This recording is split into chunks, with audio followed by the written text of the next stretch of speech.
Hello friends, welcome to my channel. आज का video रहने वाला है उन लड़कों के लिए जो मैरिज करना चाहते हैं।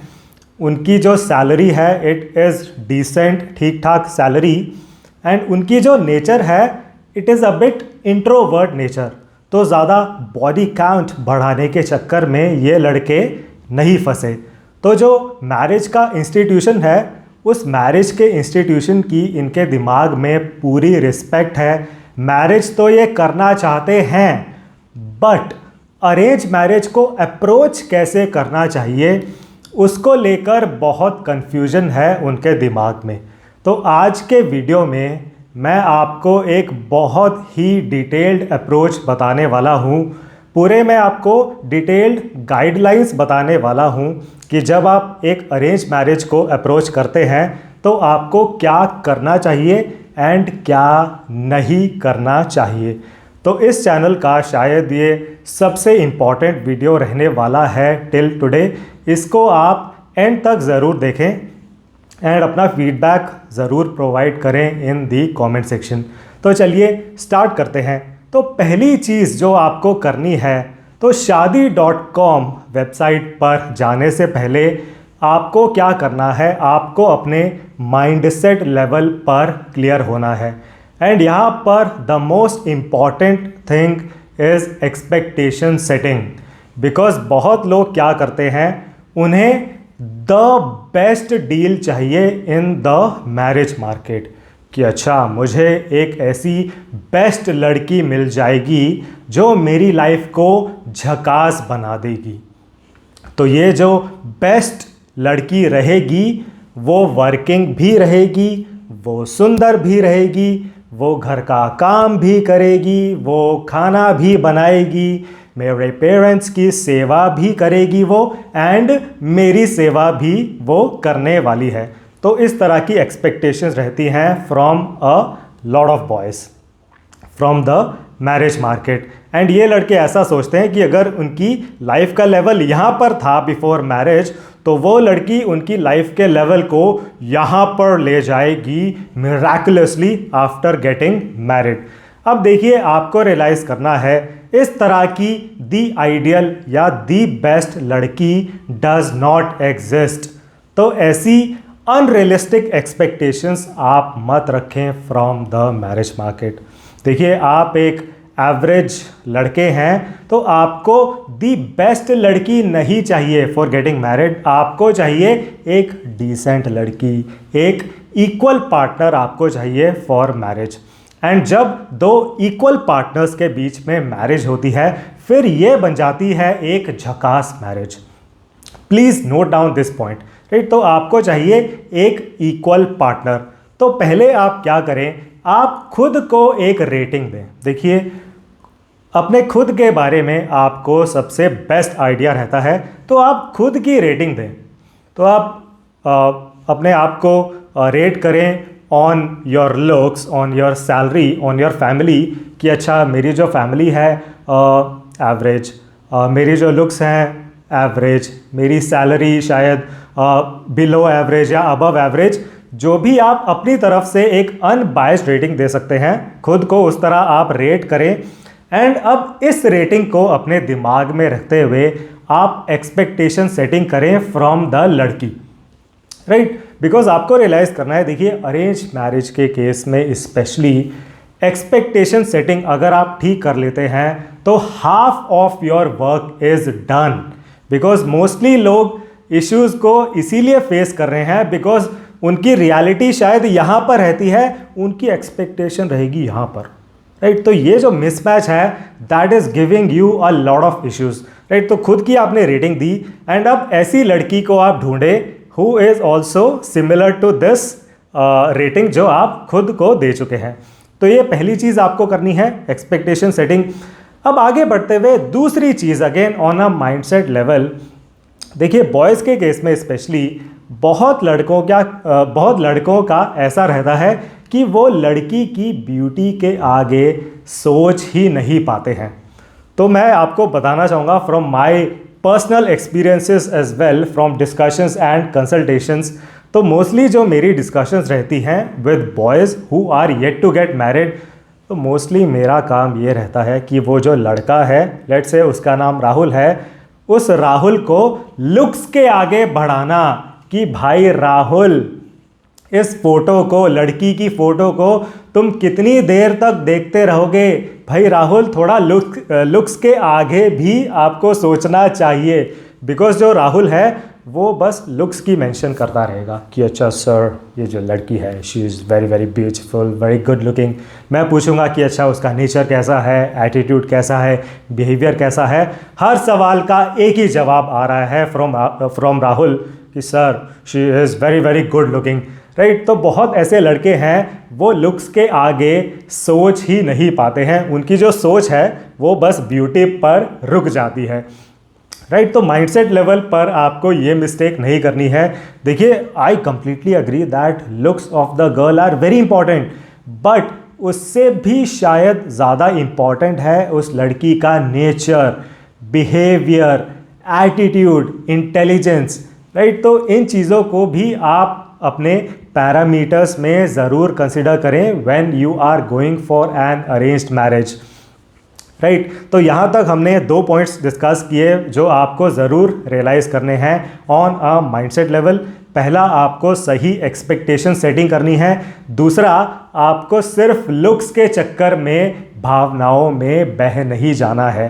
तो ये 2 पॉइंट्स आप ज़रूर रखें इन the back of your mind. तो अगर आपने इन दोनों पॉइंट्स को इम्प्लीमेंट कर लिया एंड सोच लिया, तो माइंडसेट लेवल पर now you are clear, you are good to go ahead, ठीक है। तो यहाँ तक आपका माइंडसेट एकदम क्लियर हो चुका है।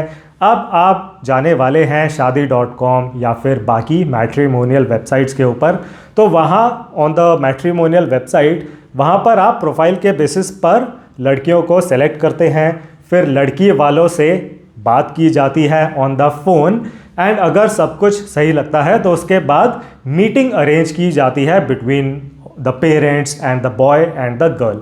अब देखिए, आपको मीटिंग के लिए तभी जाना है जब आपकी तरफ से पूरी कन्विक्शन है।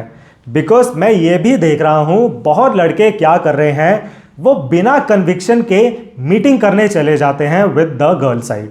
तो इस तरह करते करते 5 अलग अलग लड़कियों से ये राहुल मिल चुका है विदाउट एनी कन्विक्शन, एंड क्योंकि उसकी कोई कन्विक्शन नहीं थी तो इन केसेस में बात नहीं बन पाती है।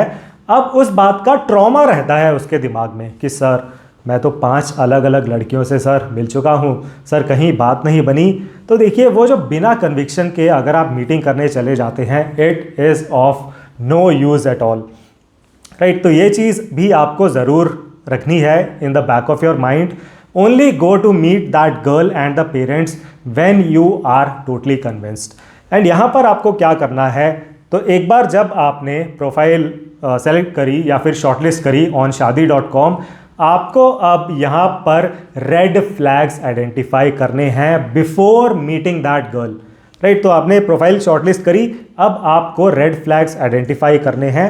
तो 3 रेड फ्लैग्स मैं यहाँ पर आपको बताना चाहूँगा। एंड देखिए, अगर आप ये रेड फ्लैग्स आइडेंटिफाई कर रहे हैं, then there is no point of going to that meeting, right. Because red flag आपने पहले ही आइडेंटिफाई कर लिए हैं, there is no point in going ahead with that meeting.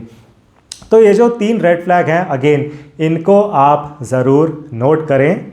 These will be very very useful to you when you are thinking of meeting a girl. तो ये 3 red flag. अब इनमें पहला रेड फ्लैग रहेगा लड़की की फैमिली को लेकर।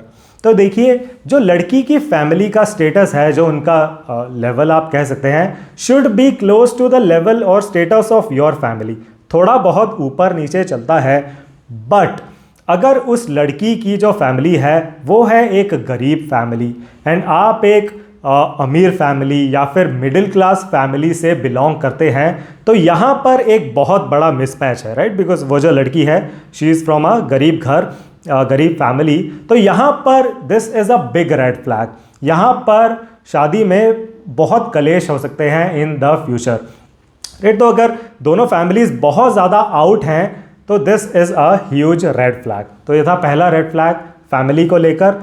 दूसरा red flag, again very very important, वो रहता है उस लड़की की जॉब या फिर अर्निंग्स को लेकर। तो most important point of this video, तो देखिए आपको एक वर्किंग लड़की के साथ ही शादी करनी है, बिकॉज अगर आपकी वाइफ वर्किंग रहेगी फिर आपकी लाइफ के आधे कलेश ख़त्म हो जाते हैं because of that reason. And on the other hand अगर आपकी वाइफ एक हाउस वाइफ हैं फिर आपकी लाइफ के कलेश बढ़ने वाले हैं, राइट। तो आपको एक नॉन वर्किंग लड़की से शादी नहीं करनी है।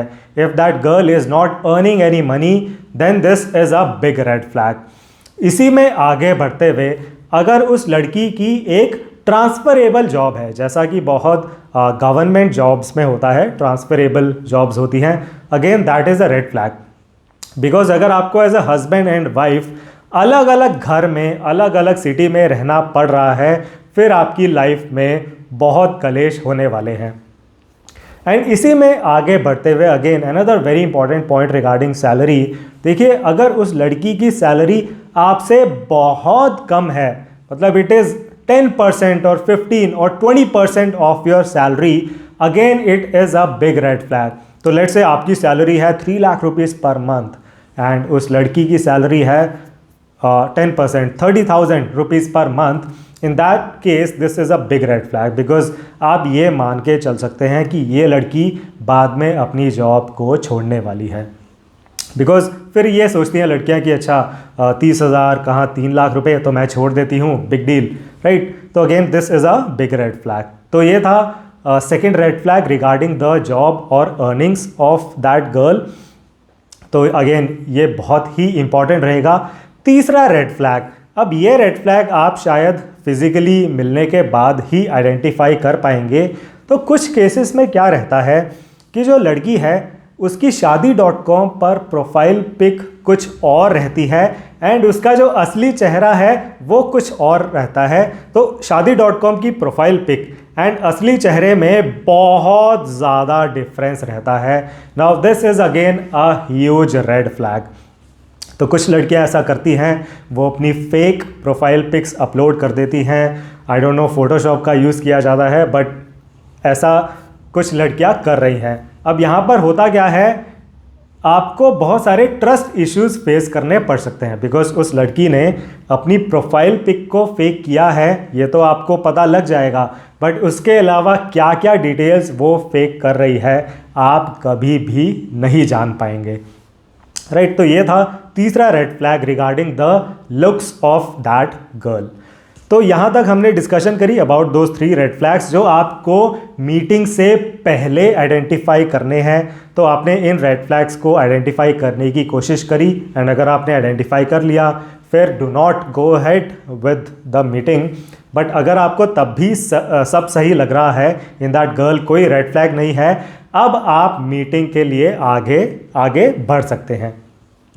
तो अब we come to the next stage. तो आप देख रहे होंगे किस तरह मैं स्टेज बाय स्टेज पूरा आपको डिटेल में बता रहा हूँ। पहले आपको शादी.com खोलने से पहले किस तरह का माइंडसेट रखना है, फिर शादी.com पर किस तरह से आपको शॉर्टलिस्ट करनी है लड़कियाँ, किस तरह आपको रेड फ्लैग्स आइडेंटिफाई करने हैं, एंड फाइनली अब आप जाते हैं टू मीट दैट गर्ल। तो यहाँ पर पेरेंट्स भी हैं, दोनों लड़का लड़की हैं, सब लोग हैं यहाँ पर।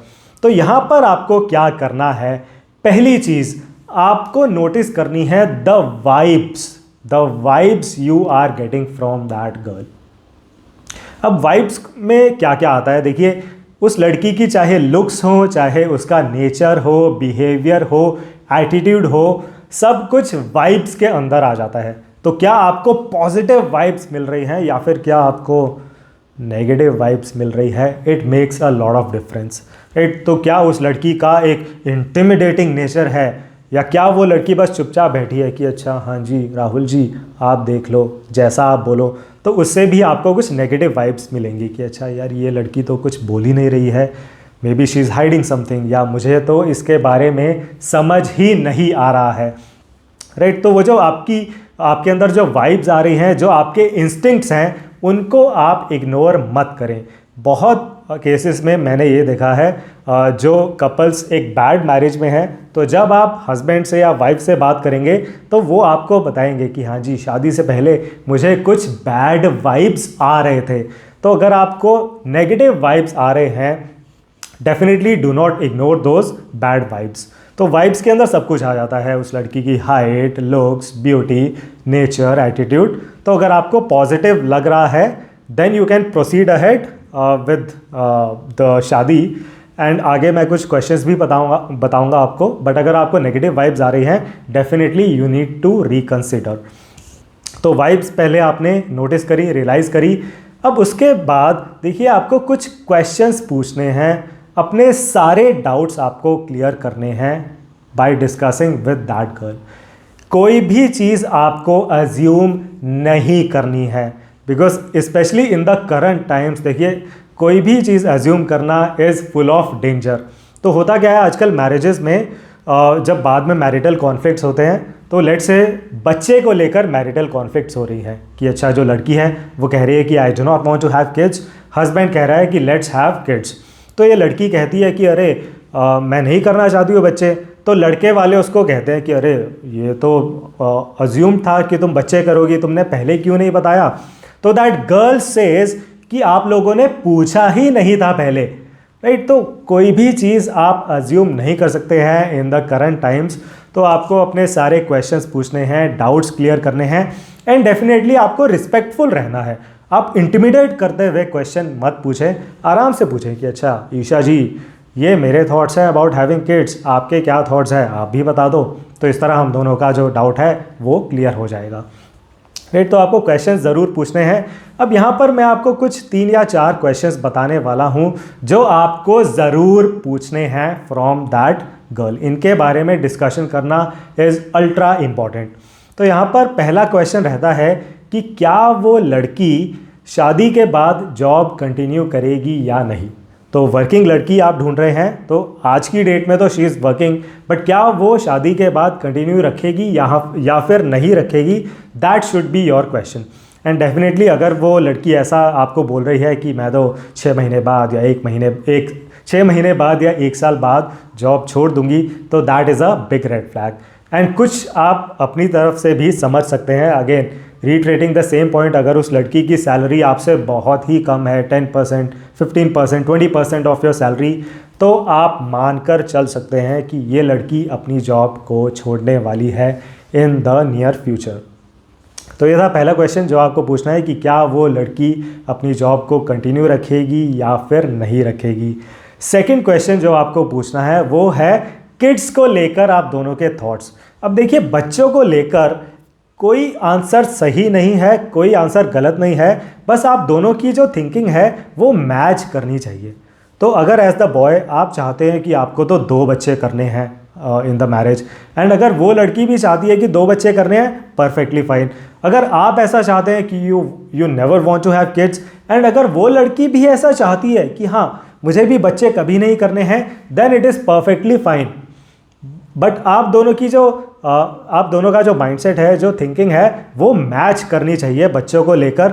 अगर आप दोनों का माइंडसेट मैच नहीं करता है, आप तो 2 बच्चे करना चाहते हैं and she is saying that I will never have kids, तो वहाँ पर this is a huge red flag. इस बात को लेकर काफ़ी कलेश हो सकते हैं later in the marriage. Red flag number 2 था ये, या क्वेश्चन नंबर 2 था जो आपको पूछना है फ्रॉम द गर्ल। आगे बढ़ते हुए क्वेश्चन नंबर 3, आपको उस लड़की के साथ डिस्कशन करनी है अबाउट हर स्पेंडिंग हैबिट्स। क्या वो लड़की बहुत ज़्यादा खर्चा तो नहीं करना चाहती है, एंड कहीं आप एक इन्वेस्टमेंट माइंडसेट में तो नहीं रहते हैं। तो for example let's say again you are Rahul, the girl's name is Isha. तो ईशा तो भाई पूरा योलो वाले मोड में रहती है, you only live once. She wants to travel each and every country in the world. उसने अपनी लिस्ट बना रखी है कि मैं तो सारी 205 कंट्रीज़ को घूम डालूंगी, तो उसे खर्चे करने का बहुत शौक़ है। बट आप रखते हैं एक इन्वेस्टमेंट वाला माइंडसेट कि अच्छा मैं तो मल्टीपल प्रॉपर्टीज़ बनाऊंगा, स्टॉक मार्केट में अपना पैसा इन्वेस्ट करूंगा, सेविंग करूंगा, इन्वेस्टमेंट करूंगा, वेल्थ एक्यूमुलेशन करूंगा। तो यहाँ पर आप समझ पा रहे होंगे spending mindset versus investment mindset, यहाँ पर इस मैरिज में बहुत कलेश होने वाले हैं। तो अगेन यहाँ पर अगर आप दोनों का सेविंग माइंडसेट है, गुड, दोनों का इन्वेस्टमेंट माइंडसेट है या दोनों का स्पेंडिंग एक जैसा माइंडसेट होना इज़ अ गुड थिंग। अगर आपका माइंडसेट बिल्कुल अपोजिट है फिर यहाँ पर बहुत कलेश हो सकते हैं लेटर इन द मैरिज। ये था क्वेश्चन नंबर 3। क्वेश्चन नंबर 4 या पॉइंट नंबर 4 जो आपको समझना है वो रहता है if the girl has a promiscuous nature. तो इस पर मैं अलग से एक वीडियो बना दूंगा। आई थिंक आज के वीडियो में ये अगर मैं कवर करूंगा तो ये वीडियो बहुत ही लंबा हो जाएगा। तो कुछ लोगों की एक रहती है प्रोमिस्क्यूअस नेचर, इनका मन हमेशा इधर उधर डगमगाता रहता है। तो ये एक बहुत बड़ा रेड फ्लैग है when looking for a potential partner. तो प्रोमिस्क्यूअस नेचर आप कैसे आइडेंटिफाई कर सकते हैं उसके बारे में मैं अलग एक पूरा डिटेल्ड वीडियो बनाने वाला हूँ। अगेन प्रोमिस्क्यूअस नेचर अगर उस लड़की की है then again it is a huge red flag. Right, तो ये क्वेश्चन तो आपको ज़रूर पूछने हैं। अगर इसके अलावा आपके कोई और डाउट्स हैं वो भी आप अच्छे से क्लियर कर लें before making the final decision. तो ये क्वेश्चंस आपने पूछे and definitely before making that final decision take your time. देखिए पहले 1 या 2 मीटिंग्स तो पेरेंट्स के साथ हो जाती हैं जिसमें दोनों साइड के पेरेंट्स होते हैं एंड आप दोनों लड़का लड़की रहेंगे। उसके बाद आप 3-4 बार एटलीस्ट डेट्स पर जाएं। इन डेट्स में it will be only between the girl and boy, 1-to-1 meeting between the girl and boy. And पूरी जब आपके मन में तसल्ली हो जाती है उसके बाद ही अपनी फाइनल डिसीजन आप बताएं to the parents. Right, so take your time, do not hurry up कि अच्छा जल्दी जल्दी बस बताना है। सारे क्वेश्चंस डाउट्स क्लियर करें, तसल्ली से अपनी डिसीजन मेकिंग करें। That will be the clear recommendation from my side. तो आई होप इस वीडियो में आपको पूरा डिटेल्ड आइडिया पता लग गया होगा about how to approach an arrange marriage. And अगर आपके कोई भी पर्सनल क्वेश्चंस या क्वेरीज हैं do reach out to me on my WhatsApp number. मेरा व्हाट्सएप नंबर आपको इस वीडियो के डिस्क्रिप्शन सेक्शन में एंड हैशटैग्स में मिल जाएगा। So thank you very much for watching this video. See you in the next one.